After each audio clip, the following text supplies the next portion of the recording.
우리 주 예수 그리스도 이름으로 기도드립니다. 아멘. 하나님의 말씀 함께 봉독하겠습니다. 창세기 12장 1절에서 9절까지 말씀을 한 절씩 교독하겠습니다. 창세기 12장 1절에서 9절까지 한 절씩 교독합니다. 제가 12장 1절을 먼저 봉독하겠습니다. 여호와께서 아브라함에게 이르시되 너는 너의 고향과 친척과 아버지의 집을 떠나 내가 네게 보여줄 땅으로 가라.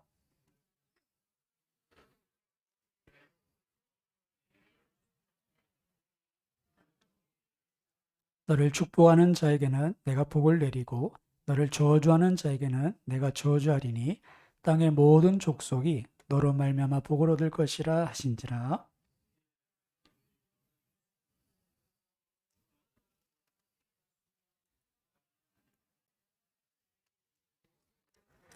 아브라함이 그 안에 사레와 조카 롯과 하란에서 모은 모든 소유와 얻은 사람들을 이끌고 가나안 땅으로 가려고 떠나서 마침내 가나안 땅에 들어갔더라.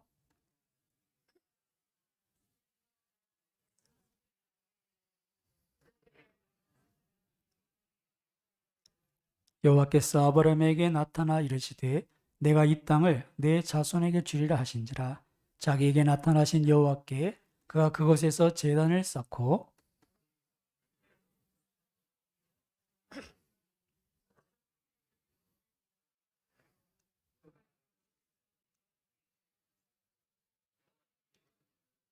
함께 보겠습니다. 점점 남방으로 옮겨갔더라. 아멘.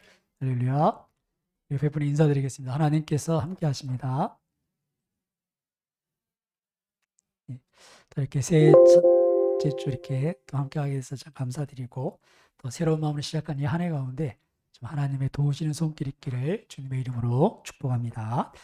오늘은 우리가 믿음의 여정을 시작하며 또 믿음의 정상에 오르기 위해서 우리 한 발짝 내디뎌 갈 때 꼭 기억해야 될 것들, 이것을 기억하라는 제목으로 말씀을 살펴보려고 합니다. 저는 등산을 참 좋아합니다. 제 취미라면 등산인데요. 제가 고등학교 때 앞산은 너무 이렇게 가깝고 산행 시간이 얼마 안 돼서 좀 이제 팔공산을 한 번씩 갔습니다. 그다음에 이제 그때는 동쪽 봉우리가 이제 열려 있어서 동봉을 많이 갔었는데요.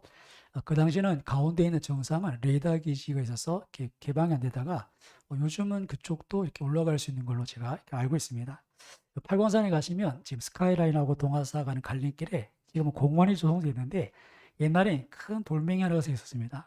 한 6, 7m 되는 큰 돌에 이런 글귀가 있습니다. 팔공산아 너는 나를 부른다. 이렇게 큰 글자로 이렇게 써 있거든요. 그것만 보면 마음에 그렇지 네가 날 부르는데 내가 안에 올라갈 수 있느냐 이런 마음이 들거든요.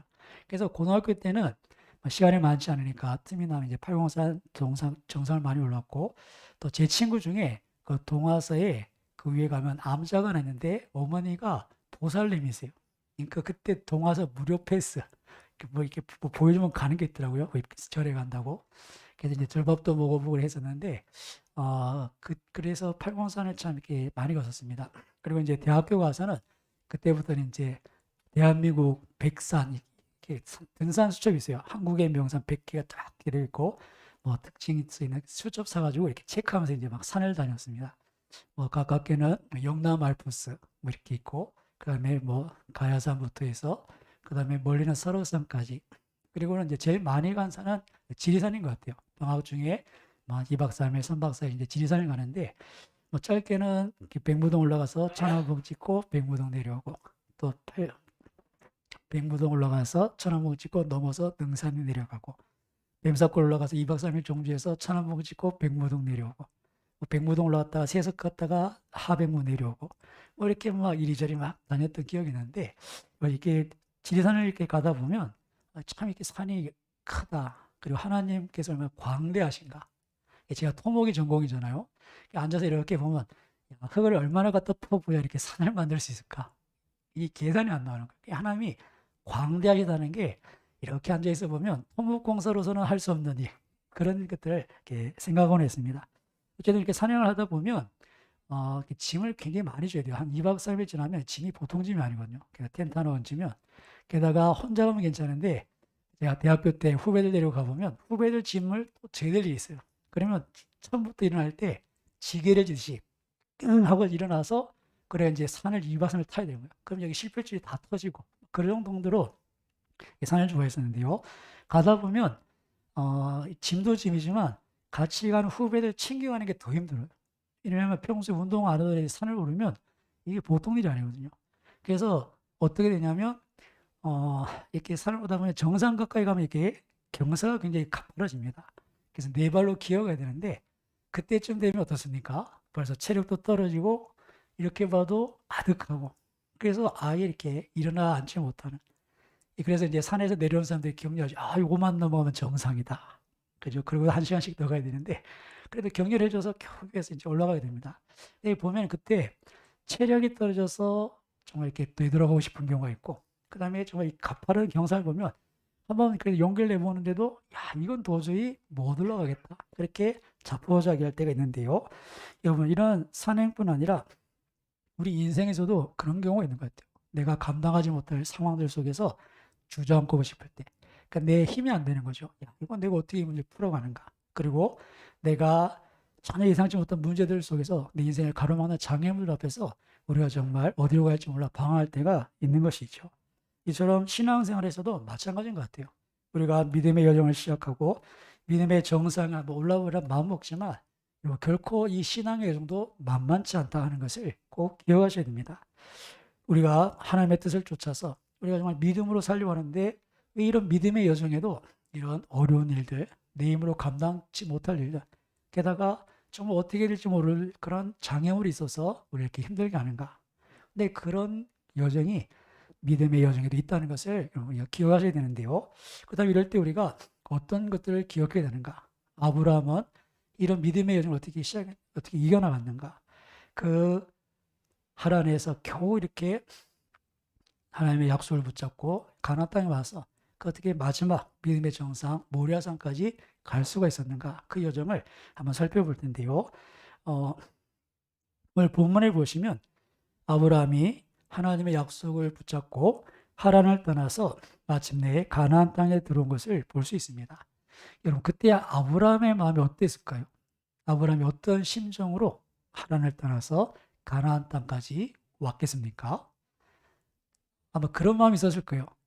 여호와라는 하나님 잘 누구신지 모르지만 내게 이렇게 약속하셨으니까 내가 가나안 땅에만 들어가면 내게 약속하신 대로 내게 큰 민족을 이루고 지금 아들 하나 자식 하나 없는데 내가 이 나이 75세가 되어서 이제 아들 하나 품에 안아보겠구나. 그런 기대가 있었겠죠. 그리고 이름도 창대하게 해주고 아니 도대체 나 같은 사람 어떻게 유명하게 해줄지 나는 알수 못하지만 그러시면 뭐 좋겠다. 뭐 그런 기대도 있을 겁니다. 게다가 우리에게 아브라함에게 복이 되겠다. 복의 근원이 되겠다 하시는데 도대체 얼마나 좋은 복을 주시려는지 그냥 나만 복 받는 게 아니라 복의 근원이 되게 하시겠다고 하는가. 뭐 그런 기대가 아브라함에게 있었을 겁니다. 근데 여러분 막상 가나안 땅에 도착하고 보니 어떻다는 겁니까? 따라보겠습니다. 아무 일도 없었더라. 아니 그런 기대를 잔뜩 가지고 정말 큰 결심을 하고 하나님을 떠나왔는데 막상 가나안 땅에 오니까 아무 일 없는 거예요. 그래서 어떻습니까? 이제 자리를 잡기 시작합니다.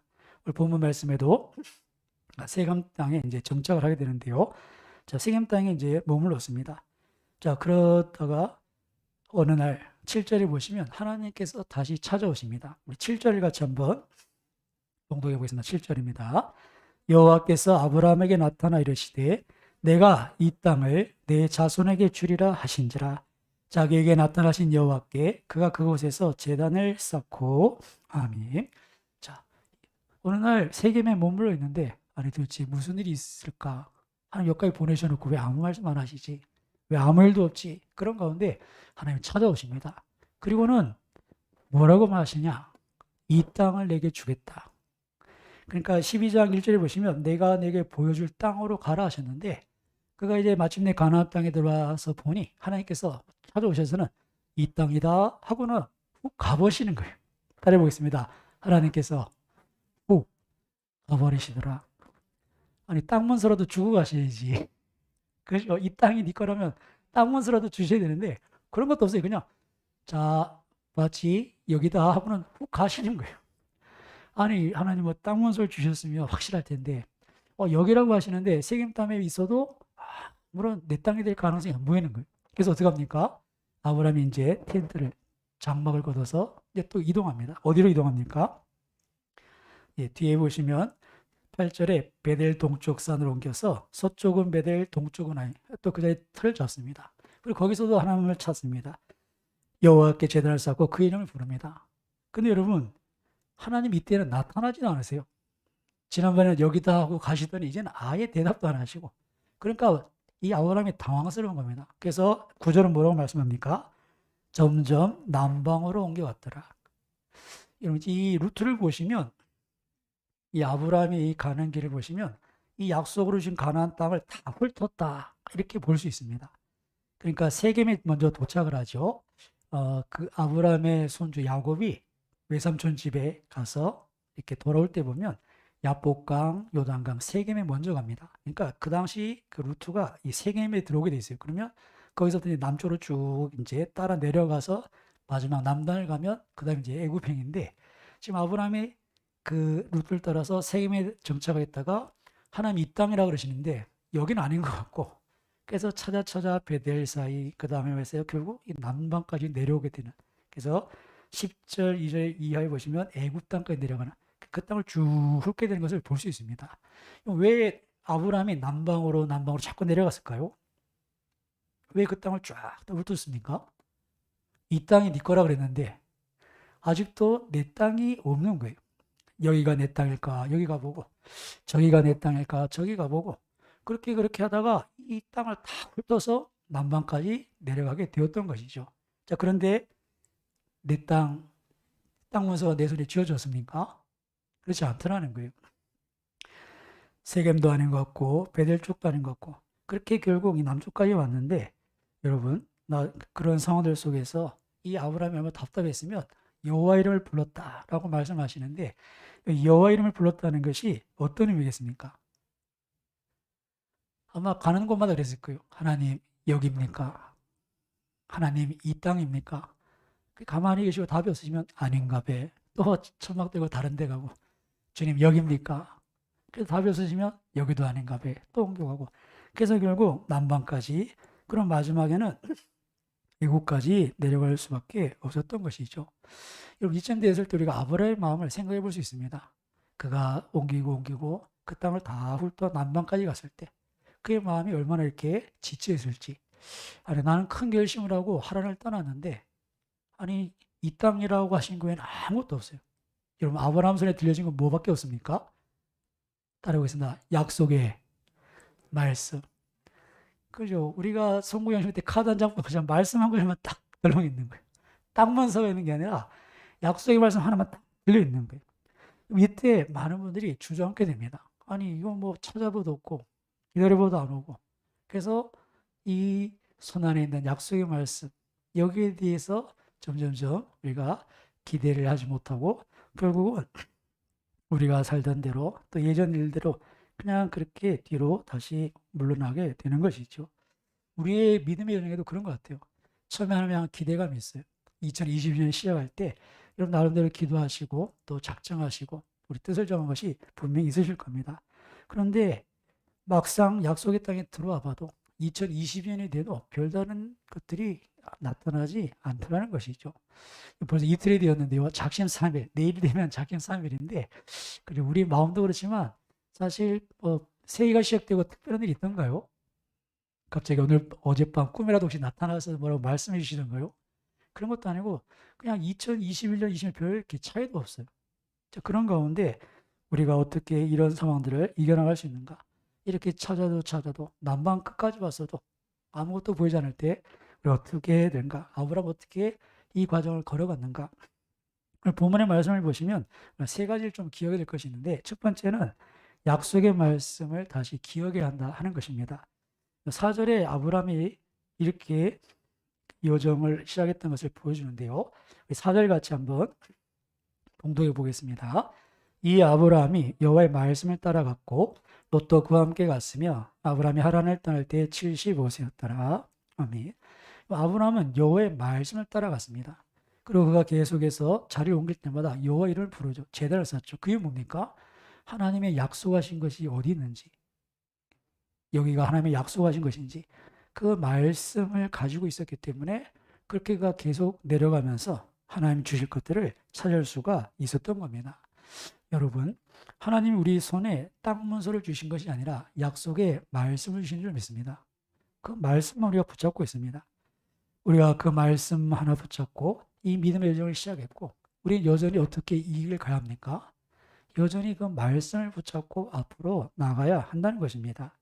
사랑하는 여러분, 우리가 그 말씀을 붙잡고 시작한 이 믿음의 여정, 내 눈에 아무 증거 아니 배워도 우리 믿음의 선진들처럼 그 약속, 그리고 그 약속을 이루실 하나님을 신뢰하면서 끝까지 포기하지 마시고 그 믿음의 여정을 계속하실 수 있기를 주님의 이름으로 축원합니다.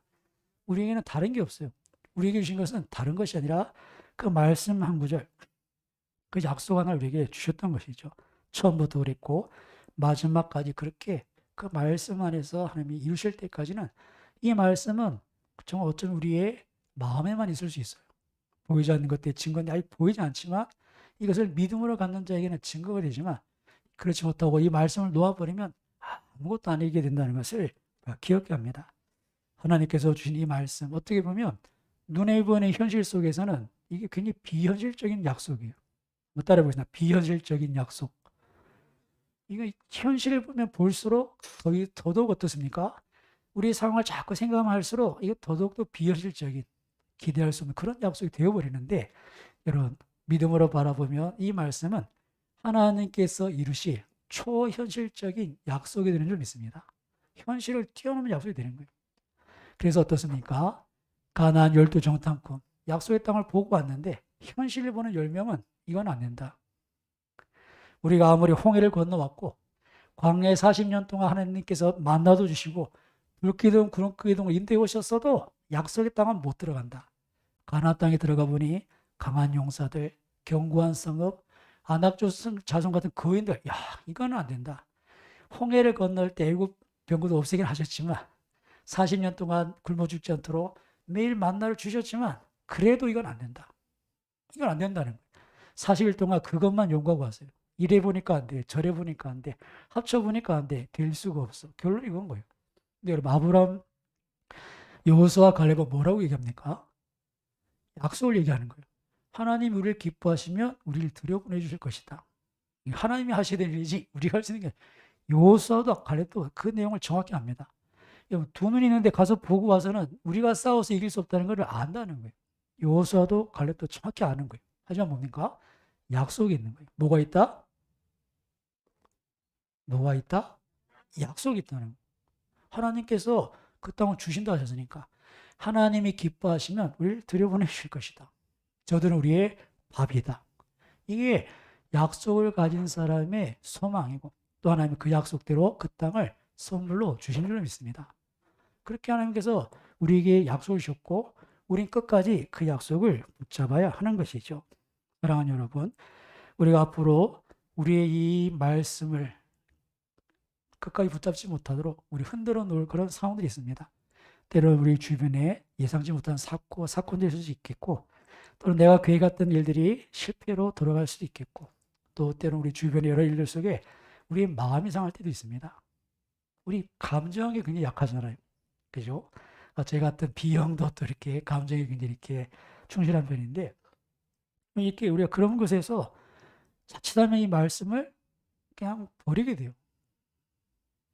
그런 상황에 우리에게 필요한 것은, 기억해야 될 것은 다시 한번 우리가 그 말씀을 붙잡는가, 다시 하나님께 소원을 두는 것, 이것이 우리 믿음의 여정에 반드시 필요하다는 것을 다시 한번 기억하시기를 주님의 이름으로 축원합니다. 이 약속의 말씀이 있어야 되는 거죠. 여러분 어떤 약속이 있으십니까? 2022년 시작하셨을 때, 아니면 여러분의 믿음으로 지금 한 발짝 나가면서 가지고 계신 약속이 있다면 결코 포기하지 마시고 하나님께서 하나님의 때 하나님의 방법으로 이루어 주실 것을 꿈꾸면서 정말 그 믿음의 정성이 우뚝 서시기를 주님의 이름으로 축복합니다. 그 말씀이 있어야 이 여정을 이겨나갈 수 있고 마침내 정상에 설 수 있습니다. 그렇게 우리는 다시 말씀을 기억해야 되고요. 두 번째로는 우리가 여호와의 이름을 불러야 된다는 것을 기억해야 합니다. 우리가 두 번째 기억해야 될 것이 여호와의 이름을 부르는 것인데요. 여러분, 여호와의 이름은 언약의 이름입니다. 하나님은 많은 이름으로 자신을 소개합니다. 엘샤다이, 전능하신 하나님, 엘로이, 선한 목자, 그 다음에 여호와 니시, 여호와 라파, 그렇게 하나님은 우리에게 많은 이름으로 그분을 드러내시는데, 여호와라는 이름은 언약의 이름입니다. 약속의 이름, 신실하신 하나님이시고 그 약속은 반드시 이루시는 전능하신 하나님의 이름이 여호와입니다. 지금 이 아브라함은 그 여호와 이름을 부르는 거예요. 뭘 기대합니까? 하나님께서 약속하신 것이 어디 있습니까? 계속 남방으로 내려가면서 여기입니까? 여기입니까? 저쪽으로 갈까요? 하나님의 약속을 붙잡고 계속 기도하는 거예요. 그리고 하나님을 찾는 거죠. 하나님께서 주셔야 되는데 이 낯선 땅에 와서 이 낯선 동네에서 아브라함이 뭘 하겠습니까? 이방인이에요. 나그네요. 여기서 뭘 할 수 있는 게 없어요. 하나님이 주시지 않으면 얻을 수 없는데 하나님 언제 어떻게 주시려는지 그렇게 여호와 이름을 부르던 그런 아브라함의 모습을 볼 수 있습니다. 그리고 그렇게 여호와 이름을 부르며 그 하나님을 찾았던 아브라함에게 하나님께서 마침내 약속하신 모든 것을 다 이루어 주신 줄로 믿습니다. 창세기 12장에 아브라함에게 뭐라고 약속하셨습니까? 앞절에 보시면 1절에는 떠나라, 떠나면 2절부에 큰 민족을 이루게 하겠다. 여러분, 자식 안에 없었던 아브라함이 100세의 이삭을 낳고는 이삭을 통해서 야곱을 12지파, 그래서 한 민족을 이루게 하시죠. 큰 민족을 이루게 하신 줄 믿습니다. 영적인 자손을 치면 또 어마어마한 민족을 이루게 하신 거죠. 그리고 두 번째, 내게 복을 주셨다는데 아브라함에게 하나님께서 주신 복은 누가 보아도 네가 복 받았다 할 만한 그런 복이었습니다. 째절하게 이렇게 평소보다 좀 더 번 정도가 아니라 누가 봐도 하나님이 내게 복 주셨구나 그렇게 인정할 만한 그런 복이었습니다. 그래서 창세기 21장에 보시면 22절에 그 땅에 아비멜렉과 군대 장관이 찾아와서는 아브라함이 이렇게 얘기합니다. 네가 무슨 일을 하든지 하나님이 너와 함께 계시도다. 그러면서 그 나라 왕하고 군대 장관이 찾아와서 평화롭게 살자고, 네가 우리 동네 나그네로 이렇게 와서 이렇게 옆에서 그냥 곁다리 사는 것 같지만 앞만 봐도 네 보통 인물이 아니구나. 하나님이 너와 함께 하시는데 괜히 우리랑 다투지 말자. 그렇게 이제 평화를 맺습니다. 그리고 이게 아브라함 때만 있는 일이 아니라 그 이삭 때도 동양에 나타나는데요. 이삭이 그의 농사에 100배 얻었을 때 그때 역시 그 아비멜렉과 또 비골이 찾아와서 또 이렇게 얘기합니다. 창세기 26장에 보시면 그들이 이르되 여호와께서 너와 함께 계심을 우리가 분명히 보았으므로 우리의 사이 곧 우리와 너 사이에 맹세하여 너와 계약을 맺으리라. 자기들이 알아서 계약을 맺으러 오는 거예요. 언약을 맺자는 거죠. 우리 화평하게 지내자. 왜요? 하나님이 너와 함께 계심을 내가 분명히 봤다는 거예요. 야, 잘못 건드려 괜히 우리가 화를 뱉으니까 미리 언약을 해놓자. 평화롭게 지내자. 그렇게 누가 봐도 확실한 복을 하나님께서 주신 줄로 믿습니다. 하나님이 그 약속을 이루신 것이죠. 또 네 이름을 창대케 하겠다. 여러분, 세상에서 지금 제일 유명한 사람이 누굴까요? 제일 유명한 사람. 이렇게 빌 게이츠나 여러 사람을 떠올릴 수 있겠지만, 그래도 여러분, 아브라함이라는 이름은 정말 세계에서 가장 인정받는 이름입니다. 유대인에게서 그들의 조상이 아브라함이죠. 천주교에서도 또 우리 기독교에서도 아브라함은 믿음의 조상입니다. 이슬람도 어때요? 이슬람에서도 그들의 믿음의 조상은 아브라함이에요. 이슬람에서도.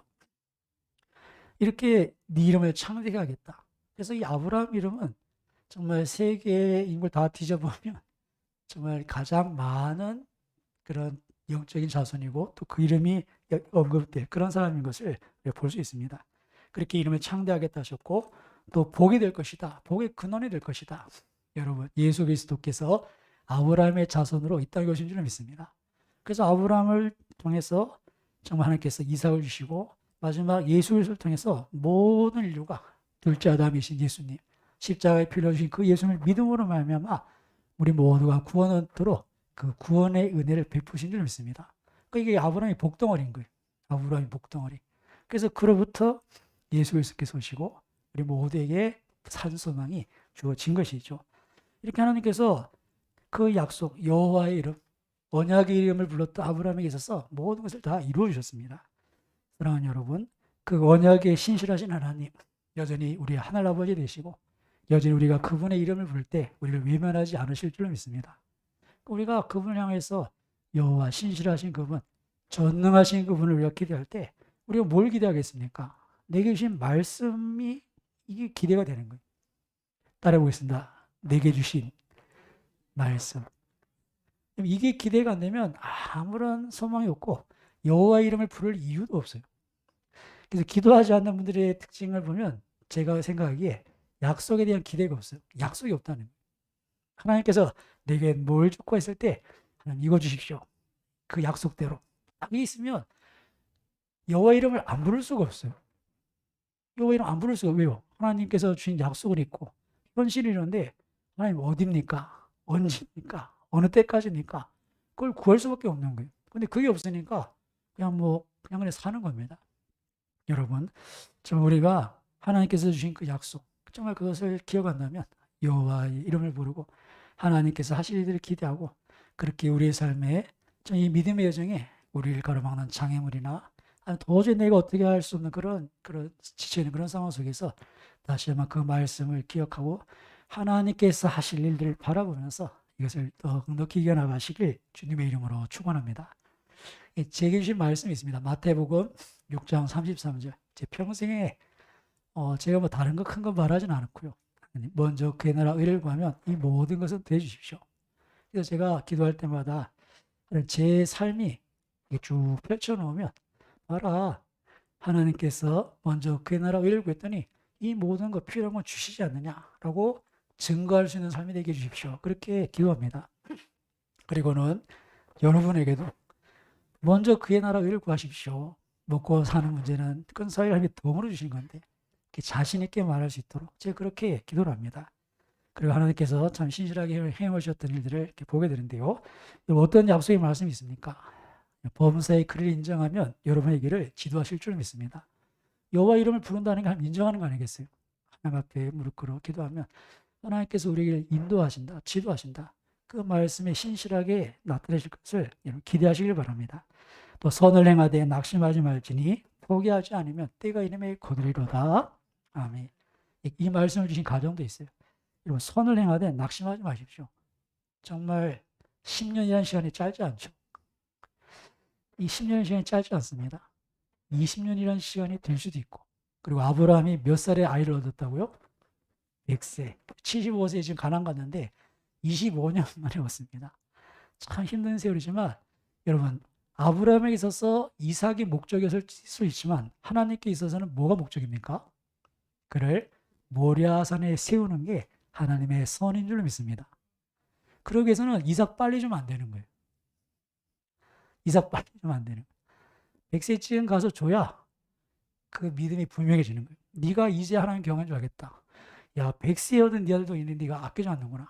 그래야 돼 인정하는 것이지 75세 불어서 76세 아들 주고 그거 바치면 막 77세 78세 더 줄 수 있으니까 그런 가능성도 있잖아요. 그러니까 그런 거 아예 없이 100세 때 주셔야 마침내 모리아산에서는 아브라함을 볼 수가 있는 것이죠. 하나님께서 우리에게 이루시는 선이 있다는 것을 잊지 마십시오. 모든 걸 하나님께 선을 이루신 그분은 내가 바라는 선이 아니라 우리는 당장 이삭을 주셨으면 좋겠지만 하나님은 이삭을 주시되 우리를 모리아산 정상에 세기를 원하신다는 것을 다시 한번 기억할 수 있기를 주님의 이름으로 축원합니다. 그래서 그 하나님의 신실하심을 보고 우리가 이 믿음의 여정을 걸어가야 하는 것이죠. 이렇게 우리가 우리의 여정에서 장애물을 만나고 더 이상 지쳐 힘이 없을 때는 다시 주신 말씀을 붙잡고 여호와 이름을 부르고 그리고 우리 한 가지 더 기억했으면 좋겠는 것은요.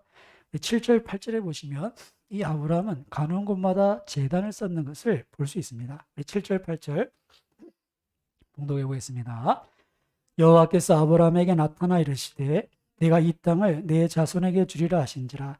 자기에게 나타나신 여호와께 그가 그곳에서 제단을 쌓고 거기서 베델 동쪽 산으로 옮겨 장막을 치니 서쪽은 베델이요 동쪽은 아이라. 그가 그곳에서 여호와께 제단을 쌓고 여호와 이름을 부르더니 아멘. 예. 아브라함의 그 신앙의 여정의 첫 번째 우리에게 소개되는 모습은 제단을 쌓더라는 겁니다. 그가 나타나신 것을 쌓고 옮겨가면 쌓고 제단을 쌓고 여호와 이름을 부르는 것. 제단을 쌓는 것, 오늘로 보면 예배드리는 것이죠. 예배드리는 것은 우리 신앙의 공적인 표시인 줄 믿습니다. 내가 믿음이 있다는 것을 어떻게 나타내는가? 예배의 자리에서 나타난다는 겁니다. 하나님께서 너 여기서 나를 만나자. 이 만남의 장을 열어주셨는데 그 하나님을 신뢰하고 그 하나님의 약속을 기대해서 그 자리에 나가는 것 자체가 믿음의 표라는 거죠. 여러분, 우리가 하나님 앞에 나가 예배할 수 있는 것, 우리가 하나님의 하나님 되심을 인정하는 자리고 또 이 자리에서 예수 그리스도 나의 주시라고 고백하고 우리는 그분의 종, 그분의 백성, 그분의 왕 같은 제사자. 또 우리가 그분 앞에 우리 자신을 발견하는 또 하나님과 우리의 바른 관계를 인정하는 그런 자리가 예배의 자리입니다. 그래서 예배는 우리 신앙의 가장 기본적인 요소입니다. 여러분, 신앙생활을 베드로전서 말씀처럼 신령한 집을 세우는 것으로 비유하면은 그 기초는 예수 그리스도신 줄 믿습니다. 모퉁이 돌이 되신 주님이 기초시고 그 우리가 신령한 집을 세우는데 기둥을 잘 세워야 돼요. 집은 기둥이 중요하거든요.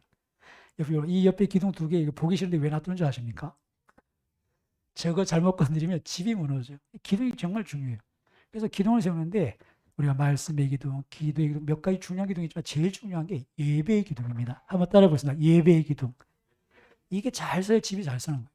근데 여러분 오늘 우리 시대가 어떻습니까?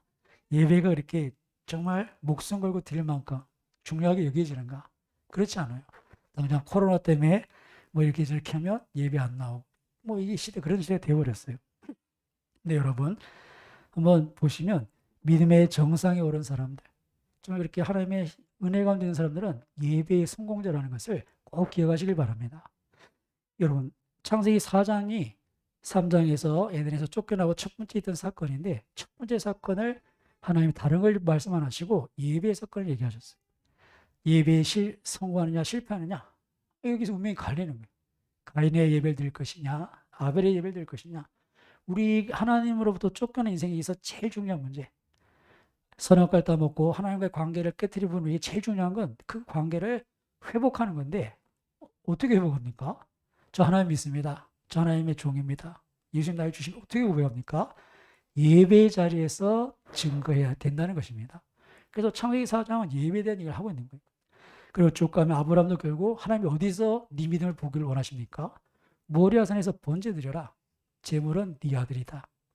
번제로 제사를 통해서 아브라함의 믿음을 보기를 원하셨던 것이죠. 그런 많은 일들이 있지만 우리가 기억할 만한 한 사람은 다니엘입니다. 다니엘이 왕의 조서, 이제 누구도 임금 외에 다른 사람 앞에 절하면 사자굴에 집어넣는다. 이 조서가 찍히고 공포가 됐는데 이걸 알고 있어요. 한 달만 가만히 있다가 지나면 될 텐데 아브라함은 다니엘은 매일 하던 것처럼 예루살렘을 향한 창을 열고 하루에 3번씩 기도합니다. 때문에 그 기도는 단순한 기도가 아니라 예배입니다. 그들이 예루살렘 성전이 파괴되고 포로로 붙잡혀 있을 때 예루살렘을 향해서 문을 열고 기도하는 것은 그 자리에서 예배를 드리는 거예요. 그런데 그 예배를 멈추지 않습니다. 아니 한 달만 좀 가만히 있다가 예배를 드리면 되는데 미련한 건지 정말 앞뒤가 꽉 막힌 건지 아니면 이제 나이가 좀 들어서 이제 더 이상 살 소망이 없는 건지 한 달만 이렇게 보는 척하고 있다가 다시 창문 열어놓고 예배를 드리면 되는데 이게 너무 표가 많이 나는 거예요. 하루에 3번 창문이 열리니까 임금님 다니엘이 왜 창문 여신 줄 압니까?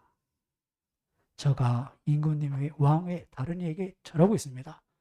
이제 나 지켜있잖아요. 그러니까 뻔히 아는 거예요.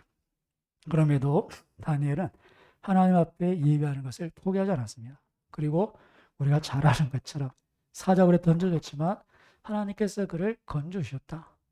하나님께서 그것을 통해서 우리에게 보여주시는 바가 분명히 있습니다. 여러분 오늘 우리 시대에도 우리가 지켜야 될 것 중 가장 중요한 것 하나가 예배인 줄 믿습니다. 그러니까 예배에서 우리가 모든 것을 하나님 앞에 인정받고 또 우리가 고백할 수 있는 그런 자리인 것을 볼 수 있습니다. 예배를 바르게 드리지 않으면서 신앙생활을 잘할 수 있는 비결은 절대 없습니다. 그래서 우리가 주일날 예배 드리는 것 그래서 가장 먼저 우선순위를 놓아야 되는데요.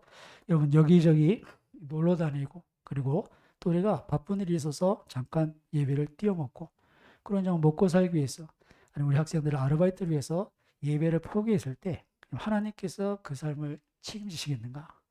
우리가 아르바이트에서 내 힘으로 사는 것도 중요하겠지만 하나님의 은혜로 사는 것을 경험해야 우리 평생에 좀 하나님을 떠나지 않고 우리가 믿음으로 살게 되는 줄 믿습니다.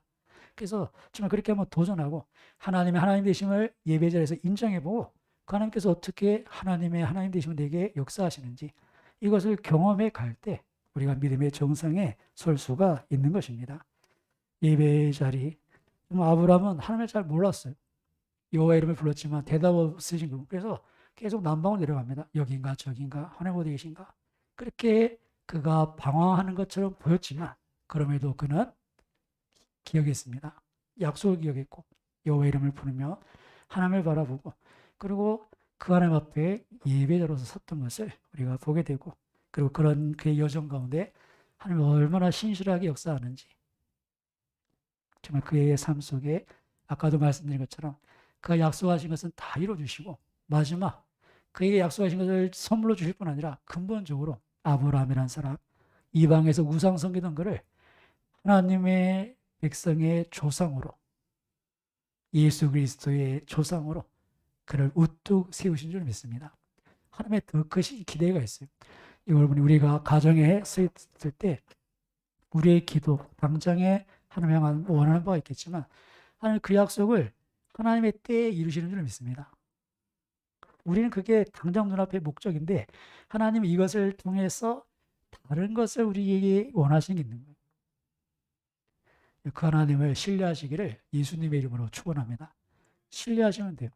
한 발짝 한 발짝 어디로 갈지 몰라서 계속 남방으로 방황하는 것 같지만 여러분 그 자리에서 하나님 인정하시고 여호와 이름을 부르고 그 말씀을 붙잡고 계시면 하나님은 멀리 높이 들어 우리 그 자리에 세우시고 우리에게 약속하신 것들은 덤으로 주실 줄 믿습니다.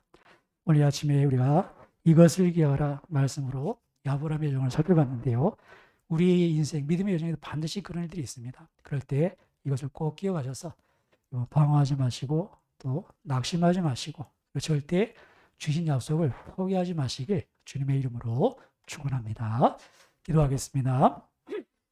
말씀을 생각하고 기도하실 때 하나님의 약속은 더디 이루어지는 것 같지만 하나님의 뜻을 반드시 이루십니다. 우리가 생각하지 못한 더 크신 하나님의 계획이 우리 가운데 있습니다. 그 하나님을 신뢰하시되 전능하신 하나님 여호와 신실하신 하나님 그분을 기억하시면서 특별히 예수 그리스도 안에서 우리에게 모든 것을 주셨다 하셨습니다. 우리에게 그 아들과 함께 무엇을 아끼겠느냐 모든 것을 주시지 않겠느냐 약속하셨습니다.